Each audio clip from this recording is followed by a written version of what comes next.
नौवां अध्याय राज विदा राज गुहा योग। कितना अध्याय? नौवां अध्याय। नौवां अध्याय गीता का, भगवत गीता का राज विदा राज योग गुहा योग। नौवां अध्याय। श्री भगवान अनुवाच। श्री भगवान जी बोल रहे हैं। श्री भगवान बोले, तुम दोष दृष्टि रहित भक्त के लिए इस परम गोपनीय विज्ञान सहित ज्ञान के पूर्ण भलीभांति कहूंगा, जिसको जानकर तू दुख स्वरूप संसार से मुक्त हो जाएगा। ये विज्ञान सहित ज्ञान सब विधाओं का राजा, सब रहस्यों का राजा, अति पवित्र, अति उत्तम, प्रत्यक्ष फल वाला, धर्म युक्त साधन करने में बड़ा सुगम और अविनाशी है। हे परम तप, इस उपयुक्त धर्म से श्रद्धा रहित पुरुष मुझको प्राप्त होकर मृत्यु संसार चक्र में भ्रमण करते रहते हैं। मुझ निरंकार परमात्मा से जे सब जगत सब जल से बर्फ के सदक्ष परिपूर्ण है और सब भूत मेरे अंतर्गत संकल्प के आधार पर स्थित है, किंतु वास्तव में उसमें स्थित नहीं हूं। भगवान बोल रहे हैं, मुझ निराकार परमात्मा से जो सब जगत जल से बर्फ के सदक्ष परिपूर्ण है। जैसे जल है, जल बर्फ बन जाती है, वैसे ये मनुष्य बन गए हैं। एक ही निराकार परमात्मा से, एक ही निराकार परमात्मा से ये सब जीव बन गए हैं। जैसे जल में बर्फ बन जाती है तो बर्फ जल से अलग दिखती है, ऐसे ही ये जीव अलग दिखते हैं भगवान से, है भगवान ही। वैसा भूत मुझ में स्थित नहीं है, किंतु मेरी ऐश्वर्य योग शक्ति को देख की भूतों को धारण पोषण करने वाला और भूतों के उत्पन्न करने वाला भी मेरा आत्मा वास्तव में भूतों में स्थित नहीं है। जैसे आकाश से उत्पन्न सर्वत्र विचारने वाला महान वायु सदा आकाश में स्थित है, वैसे ही मेरे संकल्प द्वारा उत्पन्न होने से संपूर्ण भूत मुझ में स्थित है, ऐसा जान। जैसे आकाश से उत्पन्न सर्वत्र विचरने वाला महान वायु, जैसे आकाश में जो हवा है, वायु है, वो आकाश में ही रहती है, मगर हमको ऐसे लगता है कि वो हमारे सब आसपास है, हम में है। हाँ, जैसे ये स्वतंत्र है, वायु सब में है, सब सारे आकाश में फैली हुई है, और फिर आकाश में फैली हुई हम में फैली हुई है। ऐसे भगवान है, सब जगह है और सब जगह है तो हम में भी है। हे अर्जुन, कल्पों के अंत में सब भूत मेरी प्रकृति को प्राप्त होते हैं, अर्थात प्रकृति में लीन होते हैं, और कल्पों के आदि में उनको फिर से मैं रचता हूँ। भगवान कह रहे हैं, सब अपने कर्मों के अनुसार सब जन्म मन को प्राप्त हो रहे हैं, सब जन्म और मरण को प्राप्त हो रहे हैं। अपनी प्रकृति को आज्ञाकार करके स्वभाव के बल से परतंत्र हुए संपूर्ण भूत समुदाय को बार बार उनके कर्मों के अनुसार जन्म लेना पड़ता है। जितने भी जीव हैं, उन सबको उनके कर्मों के अनुसार उनको जन्म और मरना होता है। हे अर्जुन, उन कर्मों में आसक्त रहित और उदासीन के सदक्ष स्थित मुझे परमात्मा को वह कर्म नहीं बांधते, मगर वो जो कर्म है वो आत्मा परमात्मा को नहीं बांधते। हाँ, आत्मा परमात्मा स्वतंत्र है। जीव का जन्म मरण होता है। किसका जन्म मरण होता है? जीव का।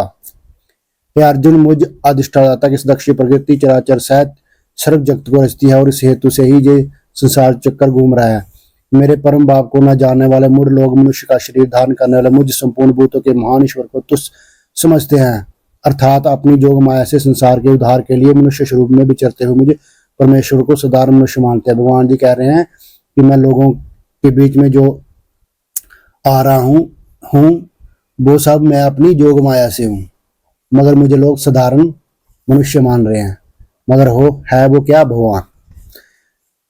वे व्यर्थ आशा, व्यर्थ कर्म और व्यर्थ ज्ञान वाले पक्षी पचित अज्ञानी जन राक्षसी, असुरी और मोहिनी प्रकृति को ही दान किए रहते हैं।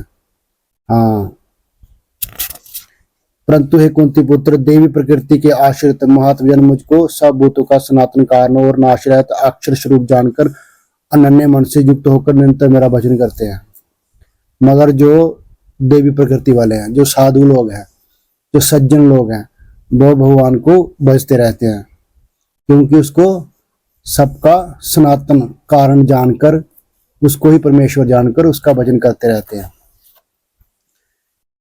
वह दृढ़ निश्चय वाले भक्त निरंतर मेरे नाम और गुरुओं का कीर्तन करते हुए तथा मेरी प्राप्ति के लिए जतन करते हुए और मुझको बार बार प्रणाम करते हुए सदा मेरे ध्यान में युक्त होकर अनन्य प्रेम से मेरी उपासना करते हैं, वह भगवान का भजन करते रहते हैं। हाँ, कौन? जिसके पास देवी गुण है, जो सज्जन लोग हैं। दूसरे ज्ञान जोगी मुझ निर्गुण निराकार ब्रह्म का ज्ञान जग के द्वारा अभिन्न भाव से पूजन करते हुए मेरी उपासना करते हैं, और दूसरे मनुष्य बहुत प्रकार से स्थित मुझ विराट स्वरूप परमेश्वर के पृथक भाव से उपासना करते हैं। बहुत से लोग हैं जो निर्गुण निराकार ब्रह्म का ज्ञान जग के द्वारा मतलब कि सब में भगवान है, ऐसे भगवान की पूजा करते हैं। हाँ, क्रतु में हूँ, जग में हूँ, शब्दा में हूँ, औषधि में हूँ, मंत्र में हूँ, घृत में हूँ, अग्नि में हूँ और हवन स्वरूप क्रिया भी मैं ही हूँ। भगवान कह रहे हैं सब कुछ मैं ही हूँ। इन संपूर्ण जगत का दाता अर्थात धारण करने वाला और कर्मों के फल को देने वाला पिता माता पितामह जानने योग्य पवित्र ओंकार तथा ऋग्वेद सामवेद और यजुर्वेद भी मैं ही हूँ। भगवान कह रहे हैं सब कुछ मैं ही हूँ। हाँ, भगवान कह रहे हैं जो जानने योग्य है वो भी मैं ही हूँ। हाँ, सबको बनाने वाला ही मैं ही हूँ, संहार करने वाला ही मैं ही हूँ। ऋग्वेद सामवेद यजुर्वेद भी मैं ही हूँ। और पवित्रों में पवित्र ओमकार ओम ओम ओम भी मैं ही हूं।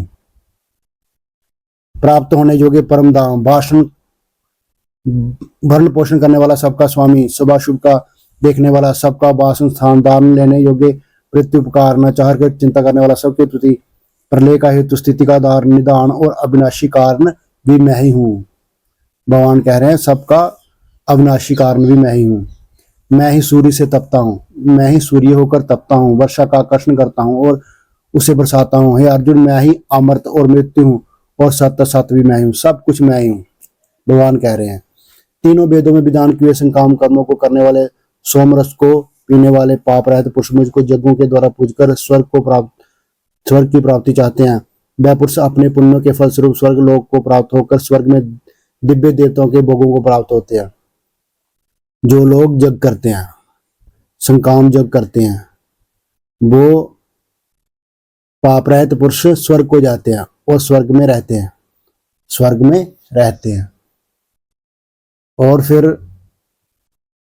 जो स्वर्ग में दिव्य देवताओं के भोग उनको भोगते हैं और पूरा होने के बाद फिर से मृत्यु लोक में आते हैं। वह उस विशाल स्वर्ग लोक को भोगकर पुण्य क्षीण होने पर मृत्यु लोक को प्राप्त होते हैं। इस प्रकार स्वर्ग के साधन रूप तीनों वेदों में कई संकाम कर्म का आश्रय लेने वाले और भोगों की कामना वाले पुरुष बार बार आवागमन को प्राप्त होते हैं, अर्थात पुण्य के प्रभाव से स्वर्ग हो जाते हैं और पुण्य क्षीण होने पर मृत्यु लोक में आते हैं। जो पुण्य करते हैं, जो जग जाग करते हैं, उनका क्या होता है, वो स्वर्ग को जाते हैं, अपने पुण्यों के बल से स्वर्ग को जाते हैं और स्वर्ग में रहकर पुण्य बल जब क्षीण हो जाते हैं फिर मृत्यु लोक में आते हैं। हाँ, जो अनन्य प्रेमी भक्तजन मुझ परमेश्वर को निरंतर अनन्य प्रेमी भक्तजन मुझ परमेश्वर को निरंतर चिंतन करते हुए निष्काम भाव से बचते हैं, उन नित्य निरंतर मेरे चिंतन करने वाले पुरुषों का योग क्षय मैं सभ्य प्राप्त कर लेता हूं। भगवान कह रहे हैं जो निष्काम, जो फल की इच्छा नहीं करते और मुझसे बहुत प्यार करते हैं और नित्य निरंतर मेरा चिंतन करने वाले पुरुषों का योग क्षेम मैं सभ्यम प्राप्त कर लेता हूँ, उनकी रक्षा में सभ्यम करता हूँ। मतलब कि भगवान ठेका ले रहे हैं कि जो मेरा चिंतन मेरा भजन करते हैं उनका मैं ठेका लेता हूँ और उनको मैं खाने पीने के लिए योग क्षेम बहाम्यम, भगवान कह रहे हैं उनका योग क्षेम मैं खुद वहन करता हूँ, बल्कि खुद ढोता हूँ, उनके खाने पीने की व्यवस्था खुद मैं करता हूँ। हाँ, ये भगवान ठेका ले रहे हैं किसका, जो भगवान का चिंतन करते हैं, निरंतर चिंतन करते हैं। भगवान कहता है उनको मैं ठेका लेता हूँ, उनको खाने पीने रहने की व्यवस्था मैं करता हूँ। हाँ, तो सोच लो, भगवान उनका ठेका लेता है जब भगवान का भजन करता है निरंतर। हे अर्जुन, यथापि श्रद्धा से युक्त जो संकाम भक्त दूसरे देवताओं को पूजते हैं वह भी मुझको ही पूजते हैं, किंतु उनका वह पूजन अविधि पूर्वक अर्थात अज्ञान पूर्वक है। जो अन्य देवताओं को पूजते हैं, जैसे इंद्र को पूजते हैं और देवताओं को पूजते हैं, भगवान कह रहे हैं वो भी मुझको ही पूजते हैं, मगर जो उनका ये भजन है वो अज्ञान पूर्वक है, ज्ञान वाला नहीं है। क्योंकि संपूर्ण जगहों का भोक्ता और स्वामी मैं हूं, परंतु वह मुझ परमेश्वर को तत्व से नहीं जानते, इसलिए गिरते हैं, अर्थात पूर्व जन्म को प्राप्त होते हैं।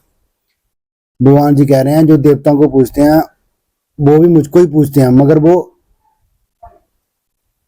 उनमें भी मैं ही हूं, क्योंकि उनका स्वामी भी मैं ही हूं, परंतु वह मुझ परमेश्वर को तत्व से नहीं जानते। वो उस परमात्मा को तत्व से नहीं जानते, मतलब कि आत्म रूप से नहीं जानते, इसलिए गिरते हैं। इसलिए स्वर्ग को जाकर फिर से मृत्यु लोक में आते हैं, जन्म मरण को प्राप्त होते हैं। देवताओं को पूजने वाले देवताओं को प्राप्त होते हैं, पितरों को पूजने वाले पितरों को प्राप्त होते हैं, भूतों को पूजने वाले भूतों को प्राप्त होते हैं, और मेरा पूजन करने वाले भक्तजन मुझको ही प्राप्त होते हैं, इसलिए मेरे भक्तों का पूर्ण जन्म नहीं होता। भगवान श्री कृष्ण कह रहे हैं कि जो देवताओं को पूजते हैं वो देवता देवलोक में जाते हैं, पितरों को पूजने वाले पितरलोक में जाते हैं, भूतों को पूजने वाले भूतों लोक में जाते हैं। मेरा पूजन करने वाला बहुत मुझको ही प्राप्त होता है। जो भगवान का भजन करता है वो भगवान को ही प्राप्त होते हैं, इसलिए मेरे भक्तों का पूर्ण जन्म नहीं होता। बाकी सबका जन्म मरण होता है, मगर भगवान के जो भक्त होते हैं जो परम धाम को जाते हैं उनका जन्म मरण नहीं होता है, वो मुक्त हो जाते हैं।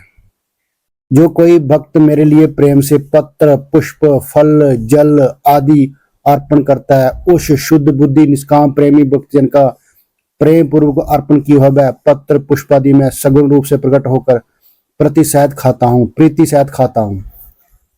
भगवान जी कह रहे हैं जो कोई भक्त मेरे लिए प्रेम से पत्र फूल फल जल अर्पण करता है और वो शुद्ध बुद्धि वाला है, सात्विक आदमी है, प्रेमी भक्त प्रेम पूर्वक अर्पण किया हुआ पत्र पुष्प, जो प्रेम पूर्वक भगवान को ये चीजें अर्पण करता है। भगवान कह रहे हैं मैं सगुण रूप से, हाँ आंखों से देखने वाला भगवान सगुण रूप से प्रकट होकर उसके सामने मैं खाता हूं।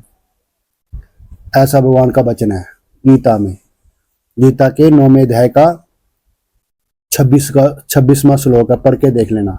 श्रीमद् भगवद गीता के राज विद्या राज गुहा योग 9वां अध्याय है और 26वां श्लोक है, पढ़ के देख लेना। इसमें भगवान कह रहे हैं जो भक्तजन मेरे लिए प्रेम से पत्ता फल फूल जल आदि प्रेम से मेरे को जो अर्पण करता है, बड़े प्रेम से मैं उसको शकार रूप से प्रकट होकर उसके सामने ही उसको खाता हूं।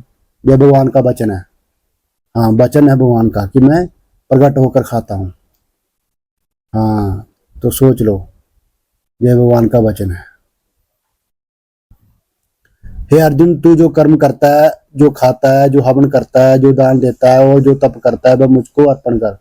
तू जो भी कर्म करता है वो मुझको अर्पण कर, भगवान कह रहे हैं अर्जुन को।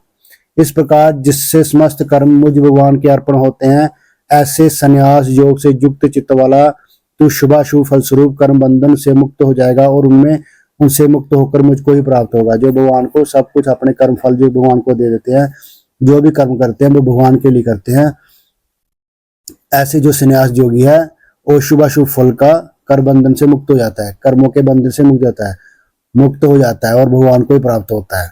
यदि कोई अतिशय दुराचारी भी, मैं सब भूतों में संभाव से व्यापक हूं। भगवान जी कह रहे हैं मैं सब में, जितने भी जीव जंतु है, जितने भी जीव हैं, सब में भगवान एक जैसा है, सब में है भगवान जी, सब में आत्मा रूप से सब में एक जैसा है, व्यापक है। ना कोई मेरा प्रिय है और ना कोई अप्रिय है, परंतु जो भक्त मुझको प्रेम से भजते हैं वह मुझ में है और मैं भी उन्हें प्रत्यक्ष प्रकट हूं। पर भगवान कह रहे हैं मैं सब में हूं, ना कोई मेरा प्रिय है ना कोई मेरा अप्रिय है, ठीक है। पर जो मुझे प्रेम से मेरा भजन करते हैं, मुझको पूजते हैं, वो मुझ में और मैं भी उनमें प्रत्यक्ष प्रकट हूं। वो मुझ में और मैं उनमें प्रत्यक्ष प्रकट हूं, भगवान जी कह रहे हैं। वह शीघ्र ही धर्मात्मा, यदि कोई अतिशय दुराचारी भी अनन्य भाव से मेरा भक्त होकर मुझको बचता है, वह तो वह साधु ही मानने योग्य है। यदि कोई अतिशय दुराचारी, कोई बहुत बुरा आदमी है, वो भी यदि संकल्प कर लेता है कि मैं आगे से कुछ ऐसा बुरे काम नहीं करूंगा और भगवान का भक्त होकर भगवान का पूजन करता है, तो वो साधु ही मानने योग्य है, उसको साधु ही मानना चाहिए। जिसने संकल्प कर लिया है कि आगे से मैं कोई भी बुरा काम नहीं करूंगा और भगवान का भक्त होकर भगवान की पूजा करता है, तो उसको भगवान कह रहे हैं उसको साधु ही मानना चाहिए। क्योंकि उसने दृढ़ निश्चय कर लिया है कि भगवान का होकर भगवान का ही भजन करूंगा और भगवान से बड़ा कोई नहीं है। उसने ये दृढ़ निश्चय कर लिया है, क्योंकि वह यथार्थ निश्चय वाला, अर्थात उसने भलीभांति निश्चय कर लिया कि परमेश्वर के भजन के समान अन्य कुछ भी नहीं है। हाँ, उसने निश्चय कर लिया अब कि भगवान के भजन के समान कुछ भी नहीं है। वह शीघ्र ही धर्मात्मा हो जाता है और सदा रहने वाली परम शांति को प्राप्त हो जाता है। फिर वो धर्मात्मा हो जाता है और भगवान की सदा रहने वाली परम शांति को प्राप्त हो जाता है। हे अर्जुन, तू निश्चय पूर्वक सत्य जान कि मेरा भक्त नष्ट नहीं होता। भगवान जी कह रहे हैं गीता में 31वां श्लोक है, तो निश्चय जान कि मेरा भक्त, भगवान का जो भक्त है वो कभी नष्ट नहीं होता, कभी नष्ट नहीं होता, भगवान का वचन है। हाँ, श्रीमद् भगवद गीता के 9वें अध्याय का ये 31वां श्लोक है। भगवान क्या कह रहे हैं कि जो मेरा भजन करता है, जो मेरा भजन करता है और जिसने दृढ़ निश्चय कर लिया है कि भगवान से बड़ा कोई नहीं है, तो वो भक्त कभी नष्ट नहीं होता। निश्चय जान कि वो कभी नष्ट नहीं होता। हे अर्जुन, क्षत्रिय, वैश्य, शूद्र तथा पापजोनी, चंडाल आदि जो कोई भी हो, यदि औरत हो, बुरा काम करने वाली वैश्या हो, शूद्र हो, शूद्र माने जो चमड़ा चुमड़े का काम करते हैं, ठीक है, काटने कटाने का काम करते हैं, उनको शूद्र बोला जाता है। पाप जोनी, चंडाल आदि, चंडाल जो हो, चंडाल जो भी हो, वो मेरी शरण होकर परम गति को प्राप्त होता है। और उसने यदि ये सब काम छोड़ दिए हैं और दृढ़ निश्चय करके भगवान का भक्त हो गया है, हाँ, तो तू निश्चय जान कि वो परम गति को प्राप्त होता है। भगवान कृष्ण कह रहे हैं अर्जुन को। फिर इसमें तो कहना ही क्या, जो पुण्यशील ब्राह्मण तथा राज्य ऋषि भक्तजन मेरी शरण होकर परम गति को प्राप्त होते हैं, इसलिए तू सुखरायत और क्षण भंगुर इस मनुष्य शरीर को प्राप्त होकर निरंतर मेरा ही भजन कर। भगवान कह रहे हैं जो पुण्यशील ब्राह्मण है, अच्छे लोग हैं, जो ब्रह्म को जानते हैं, जिनके पास ज्ञान है ब्रह्म का, और वो भगवान की शरण होकर यदि वो कोशिश करते हैं तो इसी जन्म में इस क्षण भंगुर मनुष्य शरीर को प्राप्त होकर निरंतर मेरे भजन करते हैं और इसी शरीर से भगवान को प्राप्त हो जाते हैं। हाँ, मुझ में मन वाला हो, मेरा भक्त बन, मेरा पूजन करने वाला हो, मुझको प्रणाम कर, इस प्रकार आत्मा को मुझ में नियुक्त करके मेरे प्राण होकर तू मुझको ही प्राप्त होगा। भगवान कह रहे हैं, भगवान करुणावश होकर कह रहे हैं कि मुझको मन वाला हो, मेरा भक्त बन, मेरा पूजन करने वाला हो, मुझको प्रणाम कर, इस प्रकार आत्मा को मुझ में नियुक्त करके मेरे प्राण होकर तू मुझको ही प्राप्त होगा। भगवान अर्जुन को कह रहे हैं करुणावश होकर। जैसे एक टीचर स्टूडेंट को कहता है कि बेटा तू बुकों को पढ़, तू मेरी क्लास को अटेंड कर, तू टीचरों की क्लास को अटेंड कर, तू अवश्य पास होगा, अच्छे नंबरों से पास होगा। ऐसे भगवान अर्जुन को कह रहे हैं कि तू मेरा भक्त बन, मेरा पूजन कर, मुझको प्रणाम कर, इस प्रकार आत्मा को मुझ में नियुक्त करके, इस प्रकार मेरा ही ध्यान करता हुआ, मेरा ही स्मरण करता हुआ, मेरा ही भजन करता हुआ, फिर तू मुझको ही प्राप्त होगा। हाँ, जैसे टीचर अपने स्टूडेंट को, बच्चे को सक्सेसफुल होने के लिए कहते हैं कि तू मेरी क्लास को अटेंड कर, तू इन बुकों को पढ़, इन किताबों को पढ़, अवश्य तू पास होगा और अवश्य तू हाँ सफल होगा। तो ऐसे ही भगवान जी कह रहे हैं करुणावश होकर, जैसे अपना समझ के टीचर कहता है, ऐसे ही भगवान श्री कृष्ण अर्जुन को कह रहे हैं। गीता के 9वें अध्याय का श्लोक है 34वां श्लोक। भगवान कह रहे हैं मुझ में मन वाला हो, मेरा भक्त बन, मेरा पूजन करने वाला हो, मुझको प्रणाम कर, इस प्रकार आत्मा को मुझ में नियुक्त करके मेरे प्राण होकर तू मुझको ही प्राप्त होगा। हाँ, भगवान दयावश होकर अपना समझकर उसको कह रहे हैं अर्जुन को। तो अर्जुन के निमित्त सबको कह रहे हैं कि भगवान कह रहे हैं कि मेरा पूजन करो, मेरा भक्त बनो, मुझको प्रणाम करो, बल्कि अपनी आत्मा को निरंतर मुझ में लगाओ, तो फिर तो आप मुझको ही प्राप्त हो गए। इस मरण जन्म के क्षण भंगुर जन्म मरण को, संसार को प्राप्त नहीं होगा। तो भगवान करुणावश होकर, दयावश होकर अर्जुन को निमित्त बनाकर सभी को कह रहे हैं। हाँ, नहीं तो जो आदमी भगवान का पूजन ध्यान नहीं करता है वो जन्म मरण को प्राप्त होता रहता है, सुख दुख को प्राप्त होता रहता है। मुक्त होना है तो भगवान सीधा सरल रास्ता बता रहे हैं। क्या बता रहे हैं कि मेरा भक्त बनो, मेरा पूजन करो, मुझे प्रणाम करो, मतलब कि लगभग मुझे आत्मा समझकर बजते रहो, मेरा भजन करते रहो, मुझे याद करते रहो। हाँ, तो ऐसे भगवान कह रहे हैं। यदि आपको मुक्त होना है तो आगे आपकी मर्जी है महाराज। और ऐसे ही 9वां अध्याय था जी। ओम तत्सदिति श्रीमद्भगवद्गीता उपनिषदस्तु ब्रह्म विद्याय योग शास्त्रे श्री कृष्ण अर्जुन संवादे राज विद्या राजगृह योगो नामोध्याय। इस प्रकार उपनिषद ब्रह्म विद्या तथा योग शास्त्र रूप श्रीमद् भगवद गीता के श्री कृष्ण अर्जुन संवाद में राज विद्या राज वह योग नाम 9वां अध्याय संपूर्ण हुआ। हरिओम तत्सत। हरिओम।